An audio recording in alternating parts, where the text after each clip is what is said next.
pés dos discípulos. E quando ele foi lavar, ele disse: olha, assim como eu faço, fazer vós também uns aos outros. Uma demonstração de humildade, uma demonstração de submissão, de humilhação. E às vezes a gente quer ser mais do que os outros. E a Bíblia manda que a gente considere todas as pessoas superior a nós. Quando a gente considera dessa maneira, de acordo com a Bíblia, a gente se torna humilde automaticamente. Por quê? Se eu considero todas as pessoas superior a mim, eu vou dar atenção a elas, eu vou atender elas, eu vou servir a elas. Então aí aparece o que em mim? A humildade. Então nós provamos que somos humildes quando tratamos as pessoas com superioridade, mostrando que elas têm valor, mostrando que elas merecem, mostrando que Deus a ama, seja ela cristão ou não. Então, amados, eu quero agora entender um pouco aqui, já que a gente falou um pouco de Neemias, eu quero entrar nessas teses, nessas colocações acerca dos obreiros.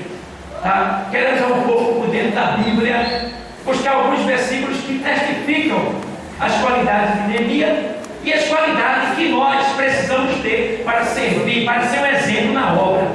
Tá? Então a gente já viu que Neemias ele tinha garra, ele tinha coragem, ele tinha ânimo, ele tinha devoção, ele era sincero, ele era verdadeiro, tá? Dedicado, tá? Não era mentiroso, fazia antes de mandar. Neemias era um homem exemplar no que diz respeito à obra. E a Bíblia deixa bem claro, o estudo geográfico diz que Neemias, ele não foi para construir os muros de Jerusalém, mas sim para edificar as fendas que havia nas muralhas de Jerusalém. Porque, em virtude da guerra e do desamparo e do desprezo, os muros foram rachando e criaram fendas. Porque antigamente todas as cidades eram cercadas por muros de grande extensão, de largura. Para você ter ideia, os muros da cidade eram tão grossos, tão largos, que em cima do muro tinha casas, as pessoas moravam em cima. A prova disso, você se lembra de Jericó? Jericó tinha pessoas que moravam em cima do muro.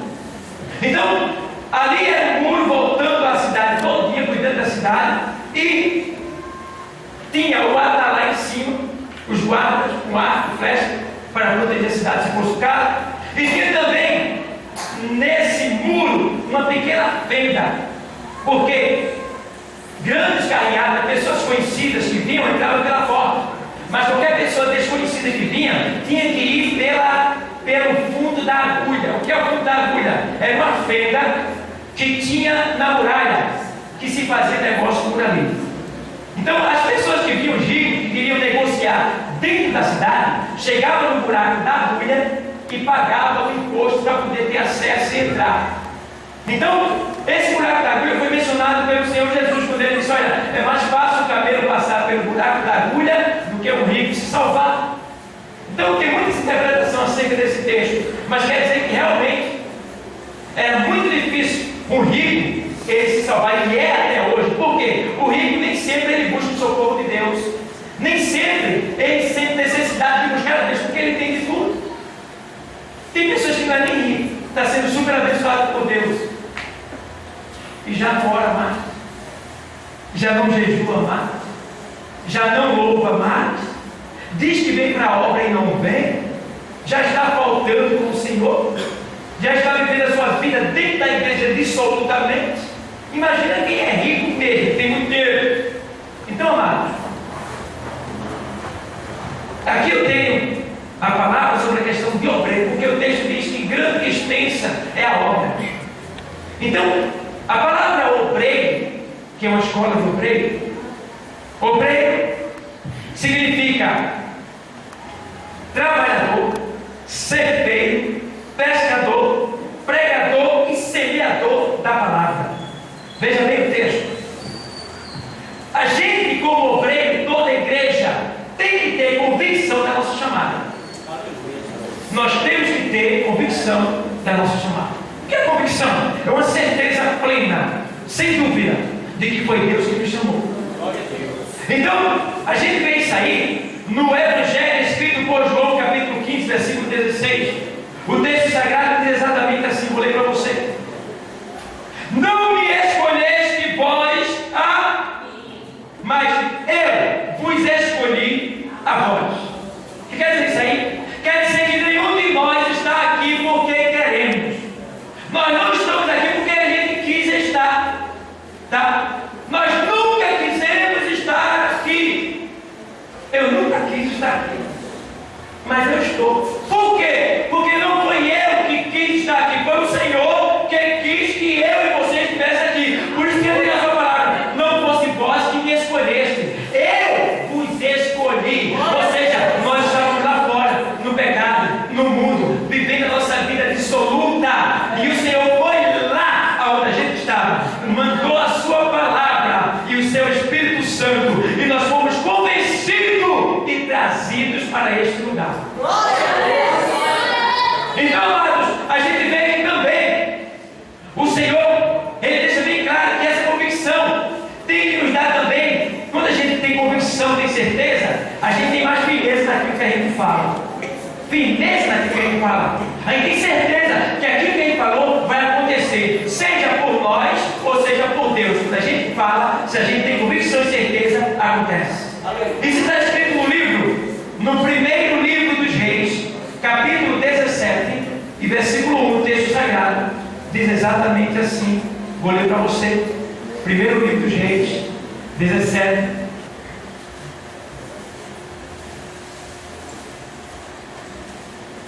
Então Elias, o tisbita dos moradores de Gileade, disse a Acabe: vive o Senhor Deus de Israel, perante cuja face estou. Perante cuja face estou. Ele sabia que Deus estava com ele, que Deus é na vida dele. Você tem certeza disso? Se não tem, hoje começa a ter. Para que você tenha mais sucesso na sua vida ministerial, na sua vida cristã. E ele diz mais assim: vive o Senhor Deus de Israel, perante cuja presença estou, perante cuja face estou, que nestes anos, nem orvalho nem chuva haverá, senão segundo que a igreja? A minha palavra. Foi, não? Ele diz segundo a palavra de Deus. Ele diz segundo a minha palavra. Ele tem convicção que Deus é na vida dele. Ele tinha certeza. E o nome Elias quer dizer Javé é Deus. Então ali naquele momento não era só o Elias, era Deus falando através de Elias. Então seja assim como Elias é. Faça a vontade do Senhor. E quando você falar, não vai ser você, vai ser Deus puro na sua vida falando. E quando você falar, vai acontecer da maneira que foi falado. Porque, olha, irmão, depois que Elias falou aqui, ele diz assim, ele diz assim: não cairá nem orvalho nem chuva, segundo a minha palavra. Então, meu amado, o rei não acreditou não, viu? Vai embora. E Elias foi. Dali por diante, o Senhor disse para Elias: vai embora para o ribeiro de Querite e fica lá, que eu vou ter que estar lá. Fica lá. E passou-se o tempo, passou-se semana, passou-se meses. E aí não tinha mais orvalho. Sabe o que é orvalho? Aquele sereno da noite. E passou-se o orvalho e não tinha mais orvalho, não tinha mais chuva. E as plantas foram secando, foram murchando, foram definhando, as plantações foram se atrofiando. E aí o negócio foi e o rei não estava nem a perceber. Daqui a pouco começou o quê? Faltar alimento. Daqui a pouco começou o povo reclamar, a chiar, e o rei, sem entender, depois de muitos questionamentos, o rei se lembra: rapaz, Elias, o perturbador de Israel, aí botou o exército atrás de Elias. Só que Elias estava guardado na mão do Senhor. Escuta bem, guardado debaixo da mão do Senhor. Deus é tão poderoso, irmão, que para nos abençoar, Ele move os céus e a terra. Elias estava numa caverna, tinha um ribeiro para ele tomar água, mas todo dia, de manhã e à tarde, Deus mandava que os corvos levassem pão e carne para ele comer. Vai pensar? Porque lá na mesa, no banquete do rei, tinha ali um banquete enorme. E os corvos iam e pegavam pão, e outro pegava carne, e voava e levava direto para Elias lá na caverna. Está entendendo o mistério? Deus, quando Ele quer, movimenta até ele para te ajudar. Deus, quando Ele quer, irmão,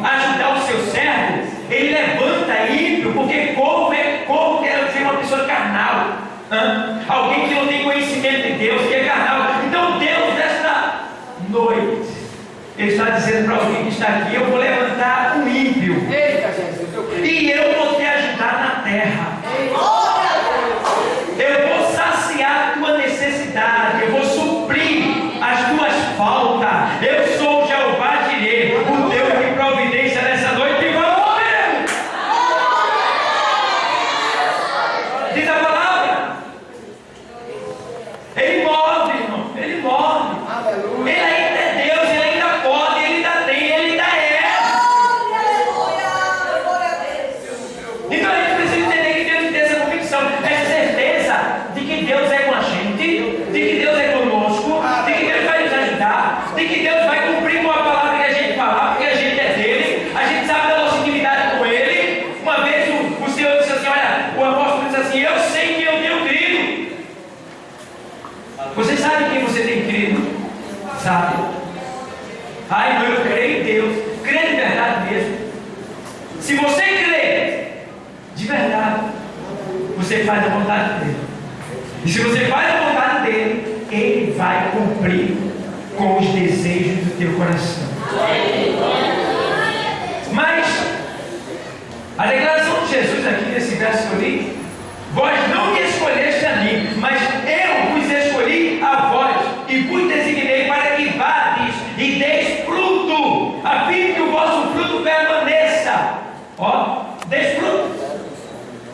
Fruto é o quê? Algo que alimenta. Então a Bíblia está dizendo que Deus nos deu algo para alimentar as almas famintas. Que é o que é essa igreja? A palavra de Deus. Esse é o alimento que nós temos para dar.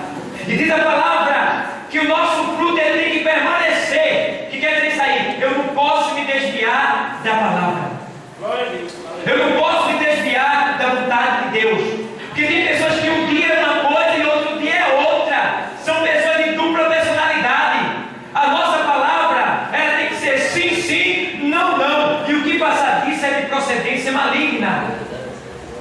Não podemos estar com duas palavras. Não podemos estar dizendo, prometendo algo e não cumprindo. Porque a gente não está falando para Deus. Quando a gente promete algo que vai fazer para Deus, é para Deus, não é para o homem, não. Olha, irmão, e a situação é triste para quem promete algo na obra de Deus e não faz. É terrível. Eu vou te mostrar algo aqui que você vai ver agora, que lá no livro de Eclesiastes, vai para lá. Isso é para quem diz amém, eu vou, eu estou lá, eu vou fazer, eu estou contigo. Isso é para quem diz isso. Vamos lá. Eclesiastes 5 e 2.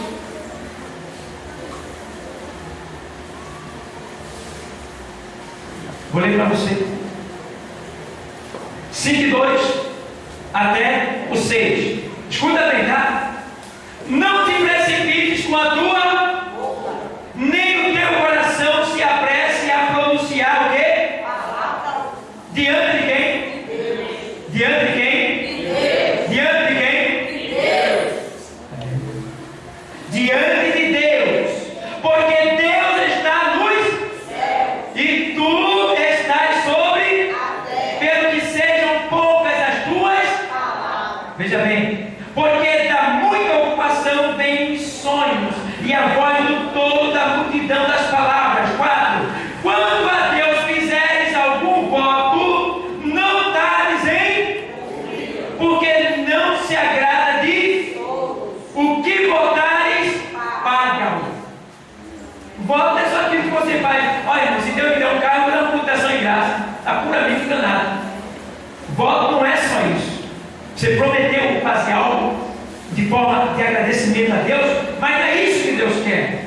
O negócio de Deus não é desta maneira que você está imaginando que é. Veja bem, que diz aí no outro texto 6: não consista que a tua boca faça pecar a tua carne, nem digas diante do, meu Deus do céu. Quer dizer que quando a gente quer que ele fala, a gente está falando diante da presença de um anjo. A gente desconhece o poder que a gente tem, né? A gente desconhece a ideia que a gente está servindo. A gente acha que a gente está aqui, que não tem nada em nossa volta, que só tem homem falando.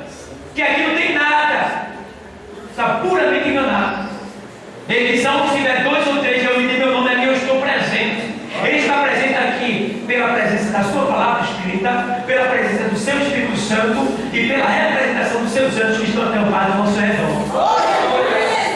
E diz mais aqui assim, olha, ele diz, olha, não consistas que a tua boca faça pecar a tua carne, por que razão se iraria Deus contra a tua voz?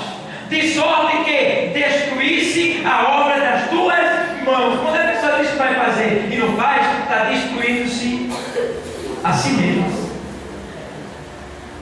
Tá? Mas tem que ser verdadeiro, irmão. A palavra tanto enriquece como empobrece. Quando o homem tem palavra, quando ele cumpre a palavra, ele enriquece, ele é dignificado, ele é enobrecido, ele cresce, ele é exaltado. Aonde ele passa, todos apontam para ele e diz: ali vai um homem de Deus, ali vai uma serva de Deus, ali, ó. Porque tem palavra, cumpre. E nesse último dia, os cantos está muito grande.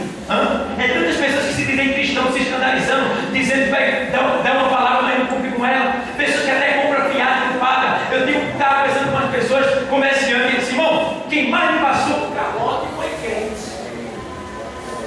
Eu digo que era quem mais me deve aos crentes. Eu digo: olha, crente pode ser, agora é evangélico, servo de Deus, não.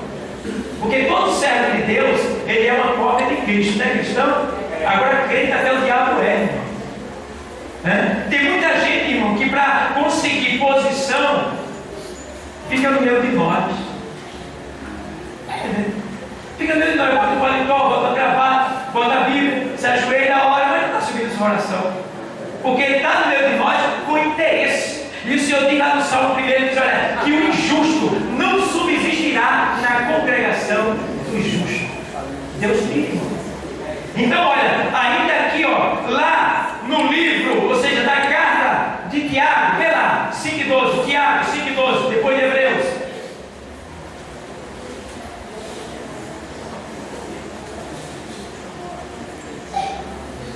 Diz assim: mas sobretudo, meus irmãos, não jureis nem pelo céu, nem pela terra, nem façais qualquer outro juramento, mas que a vossa palavra seja sim, sim, e não, não, para que não caias em... Está vendo? Condenação.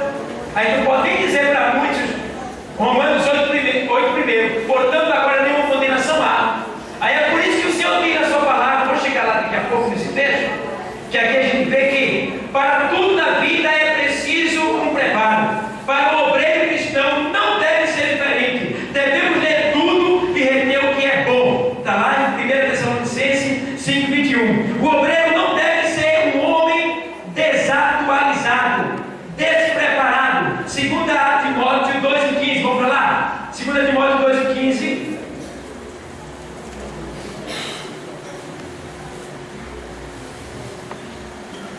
Diz assim o texto sagrado, vou ler para você: procura apresentar-te a Deus como obreiro que não tem de que se envergonhar, que maneja bem a palavra da verdade. Procura apresentar-te ao pastor Derivaldo. Acerta aí? Procura apresentar ao ministério. Procura apresentar-te à igreja. Procura apresentar-te ao mundo.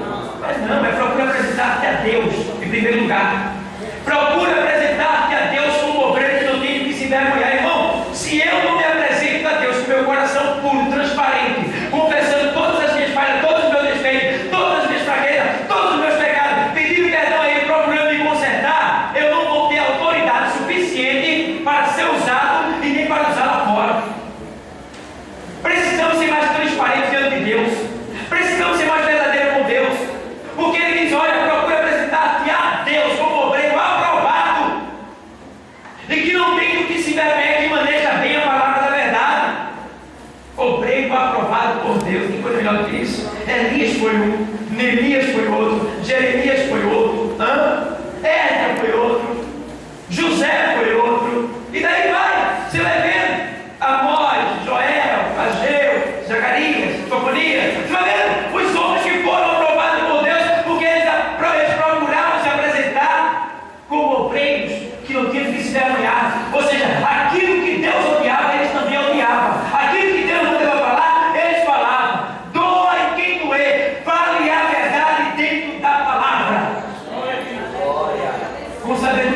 14, 17, tem um texto sagrado que diz assim, vou ler para você, 14, 17.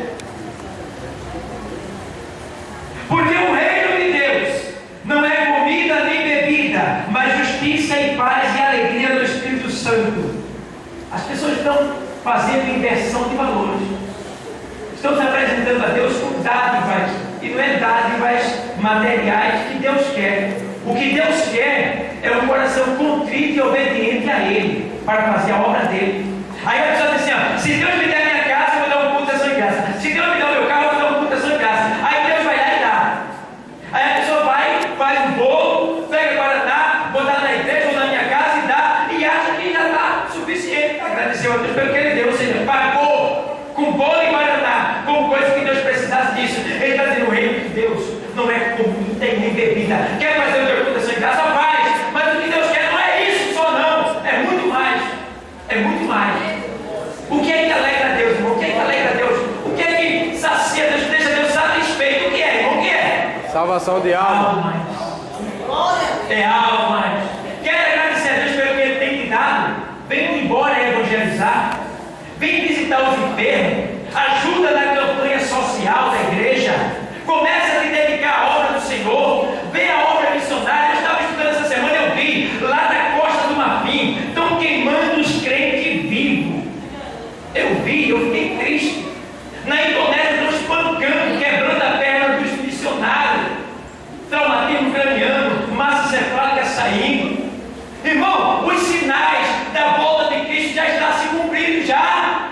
Jesus já está voltando. Agora eu estou surpreendendo para você. Irmãos, a gente está muito desapercebido porque nesses últimos dias os falsos profetas estão imperando, estão aparecendo aí na televisão e até visitando as nossas igrejas. E as pregações hoje em dia é só pregações voltadas para a prosperidade secular. É só emprego, é só dinheiro, é só carro, é só casa, é só roupa bonita e que você tem que ser curado, não pode ficar doente, e as pessoas estão fazendo inversão de valor. O cristianismo, o evangelho não é isso não. Deus da casa dá, Deus do apartamento dá, Deus cura, Deus prospera, mas não é isso só não. O evangelho é a cruz de Cristo, é sofrer pela causa de Deus na terra. Não quer dizer que ele vai estar chorando não, mas é você se ocupar, cuidar da sua vida, mas não se esquecer daquilo que Deus entregou nas tuas mãos, que é a obra dele. Aleluia. E eu estava pesquisando essa semana, há muito tempo, mais de 2 livros eu estou pesquisando acerca disso, que eu estou curioso. E eu descobri que Jesus está chegando daqui a pouco, mas não é negócio de 20, 30 anos não, é rápido. Talvez ele termine nesse culto, ele chega. E ontem lá na Guadirá eu dei um estudo sobre isso. E eu estava pesquisando e eu vi os missionários sendo mortos, né? Aniquilados, queimados, vivos. Eu sentei mais. Eu fui buscando. E eu descobri. Jesus está chegando daqui a pouco. Irmãos, eu ainda não vi na minha igreja, nem igreja nenhuma que eu visitei ou próximo da minha casa, aqui nessas áreas, eu não vi ninguém ainda pregar sobre a marca da besta. Ainda não vi ninguém pregar, alertar a igreja sobre a volta de Cristo, quem vai subir, quem vai ficar, o que é que vai acontecer. Eu não vejo isso. O pessoal só está vindo para eu vou buscar a minha bênção. E esquece de se preparar para a volta de Cristo, porque 2 coisas vão acontecer: ou você sobe ou você fica. E se você não estiver preparado, vai ser difícil. Então, amados, está acontecendo um fato aí. Esta semana, faz 7 semanas, ou é 7 dias, se me falha a memória, faz 7 semanas nessas últimas semanas.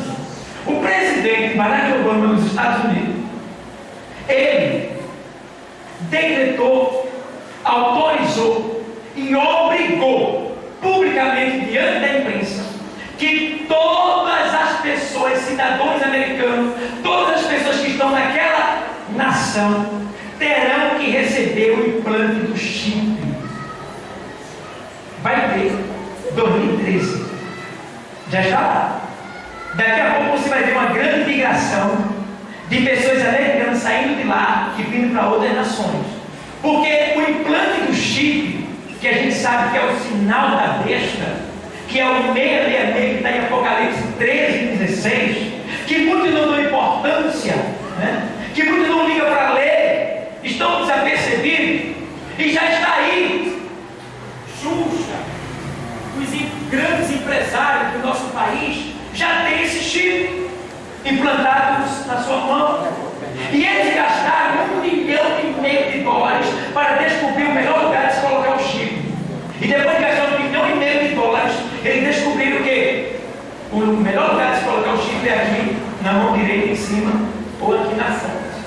Se ele tivesse dado 100 reais, eu tinha respondido para ele.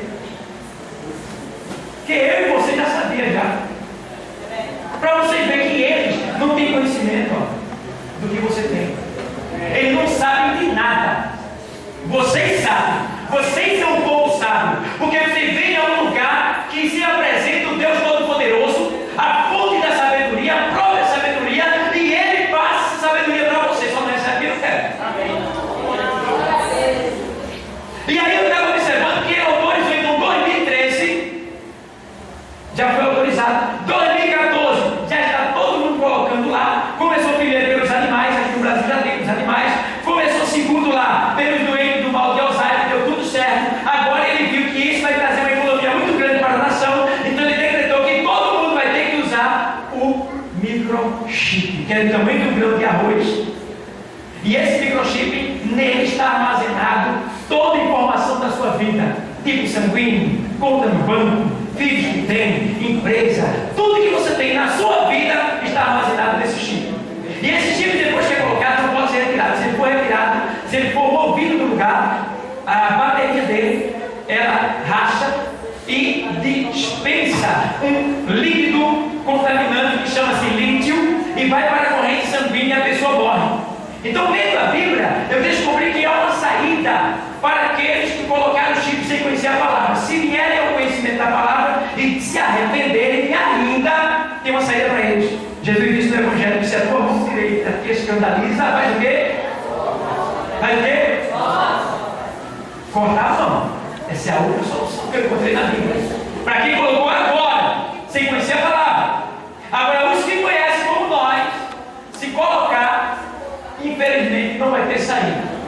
Então a nossa igreja lá nos Estados Unidos, esse ano, já está passando por situações difíceis. Por quê? Porque os crentes conhecem a palavra, não vai querer colocar. E agora, como é que vai ser? Lá a perseguição vai aumentar. Porque esse chip, ele é um documento. Quando a polícia para, documento, tem que passar a mão no scanner. Passando a mão no scanner, é identificada quem é a pessoa. Se a pessoa não tiver, vai preso. Ainda, nessa época que nós estamos vivendo, se for preso para quem quiser colocar, vai ser extraditado, mandado para o seu país. Mas depois, quando Jesus voltar e levar a sua igreja, aí já não vai ser mais extraditado. Se for pego seu chip, vai ser torturado. É diferente. Então, lá já está colocando mais de 20 países, 21 com o Brasil, já está colocando o chip, já assumiu já 21 países com o Brasil. Tá? Então o que é que está acontecendo? O que é que vai acontecer? Jesus disse lá que os sinais que antecediam a sua volta, e aí ele citou alguns sinais, dentre eles é a iniquidade. Esse é um dos maiores sinais que me chamou a atenção, e o segundo é o chifre. Porque a iniquidade, ele está colocando, o que é a iniquidade? É a falta de respeito ao direito dos outros. É alguém que dá o seu direito e dá a outro. Isso está acontecendo em toda a terra. Não é só dentro da igreja não, é em toda a terra. Por isso que ele disse, por se multiplicar a iniquidade, o amor de muitos. Então a pessoa, por ter perdido o seu direito, esfria. Não é só na igreja não, lá fora também. É pai contra filho. Por quê? Pai contra filho, filho contra pai. Porque não se respeitaram, o que caracteriza-se o quê? Iniquidade. Faltaram respeito um ao outro. E aí gera o quê? Pai matando filho, filho matando pai e vice-versa. E aí, agora, o que é que está acontecendo? Esse chip vai chegar aqui, já chegou. O empresário Aire Batista é um dos maiores milionários que nós temos aqui no Brasil. Ele investe em ações de petróleo. Ele está abrindo esse ano agora, daqui para dezembro, já está em obra já, uma firma que vai